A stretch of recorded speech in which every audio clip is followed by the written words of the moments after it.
Après 6 années d'absence à la télévision, Enora Malagré présente une chronique bimensuelle engagée dans le magazine de la santé. Elle a expliqué ses motivations à Télé Loisirs. Nous l'avons connue gouailleuse pendant 7 ans dans Touche pas à mon poste sur C8.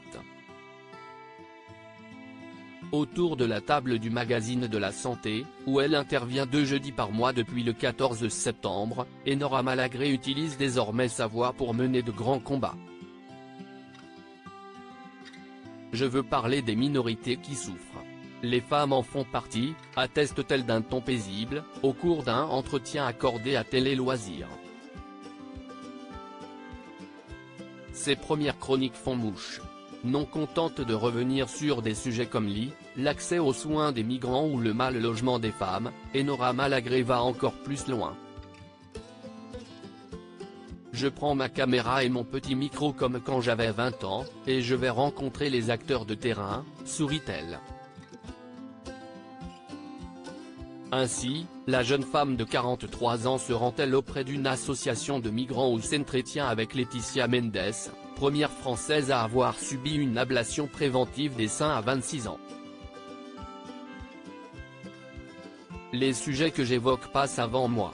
Je ne suis pas l'intérêt de ma chronique, détaille-t-elle. Je suis connue pour mon militantisme. Enora Malagré est une femme très engagée dans la lutte pour les droits des femmes. Enora Malagré œuvre depuis longtemps auprès d'associations qui luttent pour les droits des femmes. Je suis connue pour mon militantisme et mon féminisme, admet-elle. Elle est donc très au fait des sujets qu'elle développe dans l'émission et peut ainsi faire part de son vécu.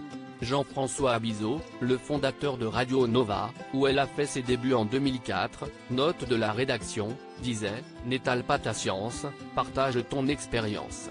Si est notamment le cas concernant l'endométriose, une maladie qui est notamment associée à des douleurs aiguës et des difficultés à tomber enceinte, dont souffre la chroniqueuse, comme une femme sur 10 en âge de procréer.